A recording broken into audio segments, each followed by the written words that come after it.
Taste the Daily.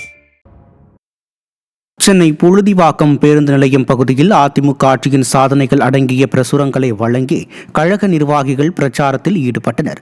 Chennai புறநகர் மாவட்ட அம்மா பேரவை செயலாளர் கபாலீஸ்வரன் ஏற்பாட்டில் நடைபெற்ற நிகழ்ச்சியில் சென்னை புறநகர் மாவட்ட கழக செயலாளர் KP கந்தன் மற்றும் சென்னை புறநகர் மாவட்ட தேர்தல் பொறுப்பாளர் சிங்காரம் ஆகியோர் கலந்து கொண்டு விடியா திமுக அரசின் அவலங்கள் குறித்து பொதுமக்களிடம் எடுத்துரைத்தனர்.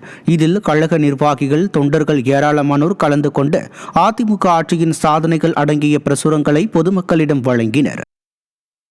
செங்கல்பட்டு மேற்கு மாவட்டத்திற்குட்பட்ட சேலையூர் பகுதியில் விடியா திமுக அரசின் நிர்வாக சீர்கேட்டை கண்டித்து பிரம்மாண்ட பொதுக்கூட்டம் நடைபெற்றது. பகுதி கழக செயலாளர் சேலையூர் சங்கர் ஏற்பாட்டில் நடைபெற்ற பொதுக்கூட்டத்தில் தலைமை கழக பேச்சாளர் அமுதா, செங்கல்பட்டு மேற்கு மாவட்ட கழக செயலாளர் சிட்லப்பாக்கம் ராஜேந்திரன் ஆகியோர் கலந்து கொண்டு சிறப்புரையாற்றினர். இந்த கூட்டத்தில் முன்னாள் அமைச்சர் TKM சின்னையா, மாவட்ட கழக MGR இளைஞரணி செயலாளர் GS புருஷோத்தமன், மாவட்ட கழக இலக்கிய அணி செயலாளர் மலர் மன்னன், மாவட்ட மாணவர் அணி செயலாளர் GM சாந்தகுமார் மற்றும் கழக நிர்வாகிகள் ஏராளமானோர் கலந்து கொண்டனர்.